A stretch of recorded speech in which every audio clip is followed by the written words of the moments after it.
Today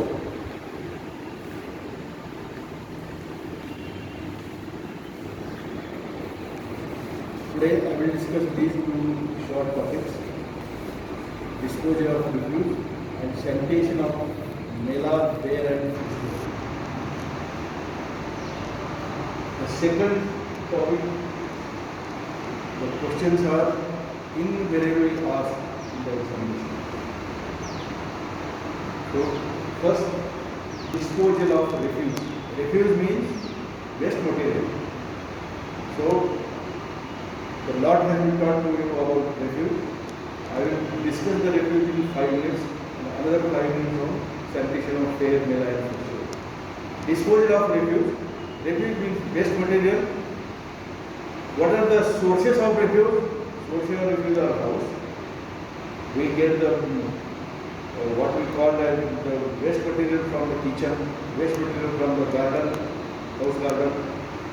So house is the first source. Second source is industry. We get the waste material from the industry. Third is waste material from the refuse. What we see on the refuse? The papers, straws, garbage, then the what is called as human animal excreta. These are the waste material we see on the street. And fourth, so first is house, second is industry, third is street, and fourth is agriculture. So these are the 4 sources of refuse. Then when this refuse, waste material is collected at one site and they are stored in the big container, galvanized steel container, and that steel container must have a tight fitting cover. So once it fills, then fills up top to top, then that taken to the disposal site. So what are the different methods of disposal of refuse? There are many methods like dumping site, burial, manual pit, and most importantly incineration. So once this refuse is collected, it is collected in a galvanized steel pot or in a ghanta gadi, what you see in our city. Then all those refuse, wet refuse and dry refuse, they are collected in a different compartment, and both are taken to the dumping site outside the city, because this smells very badly. So dumping site, where it should be there? The dumping site should be away from the residential area, so that when it is burned,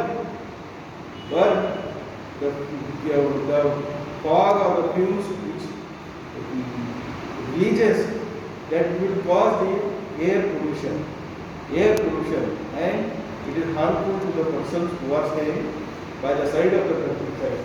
Second is the burial, means you can bury this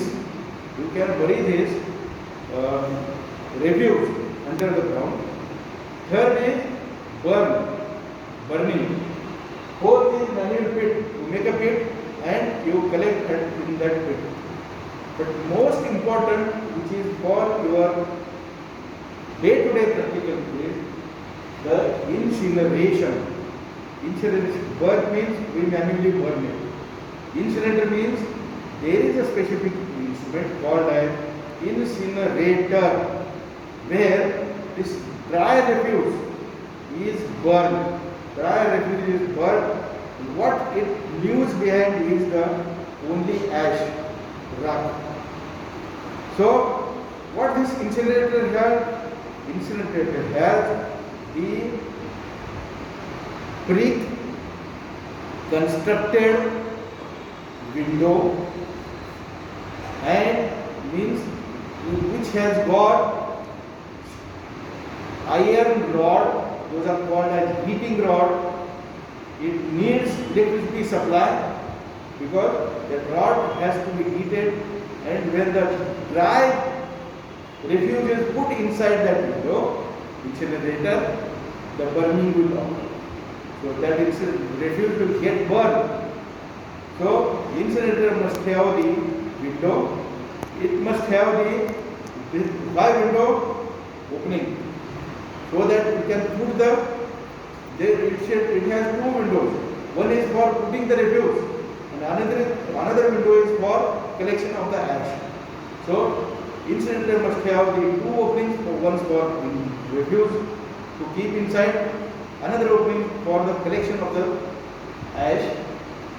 Incinerator must have the iron rod and electricity connection. The temperature, this is asked in the Bible, temperature which is required for incinerator is 1250 Fahrenheit. This much temperature has to be achieved so that refuse becomes ash. Now, where to build this incinerator? This incinerator, government has made the special arrangement for every district hospital. It is a prerequisite. As nowadays we say that oxygen plant for each and every district hospital is must. Similarly, incinerator has to be built in a district hospital or a civil hospital just to burn the refuse, dry and the wet refuse. So it is a need for the hospital, so that just to prevent the transmission of the infection. That is the main aim. Next is where to build this. This has to be built away from the residential area, because when the burning occurs, it releases the gas which is harmful to the respiratory tract system and it is an irritant to the eyes. So it has to be built away from the, if you visit the civil hospital, there is the incinerator and it has got a chimney, very high-grade chimney from where the gases are released into the atmosphere. Then where to build away from the residential area, in the civil hospital, or it can be built in every town where there is a municipality or a municipal corporation, just to burn the refuse. This is all about the disposal of refuse. Now the second topic is sanitation of fair, mela and festival. Fair, mela and festival means yatra. Just you remember the Gadda Yatra of Solapur. This topic is very simple. Topic is very simple. Introduction. In my book, I have described this sanitation of fair, mela and festival in detail. In other books, few books have not mentioned this topic, but many times the question is asked on this. Introduction. The sanitation means cleanliness of fair, mela and festival. So, in introduction, large people are gathered at a particular date, particular holy date and day, just to worship the God. For worshipping of the God, large people are assembling at a particular day and date, holy day, just to worship the God. Then who are the people they attend? The people who are mainly not P3. P3 means who are the people attend? The people who are poorly malnourished. This may be wrong, but this is given in your curriculum. That's why I am telling you. Poorly malnourished, having poor economical condition, and they are old age. Those who are working, they rarely attend, or they go and visit and they come back. But these are the people, aged poor, aged persons, poor persons, poorly nourished person, they P3, they attend the Mela, Fair and Festival. Then coming to what should be the site of this Mela, Fair and Festival. The Mela, Fair and Festival has to be sited has to be gathered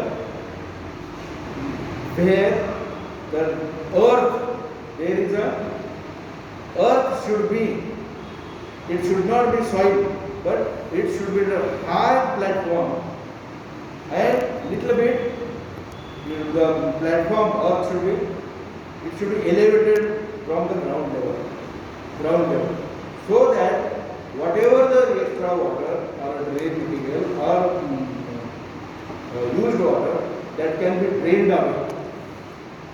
Because of dirtiness, lot of flies, they breed there, and these flies sit on the food material, and when that material has been eaten by this pilgrimage, they will get the diarrhea, vomiting, nausea. So the earth should be hard, platform should be little bit elevated from the ground level.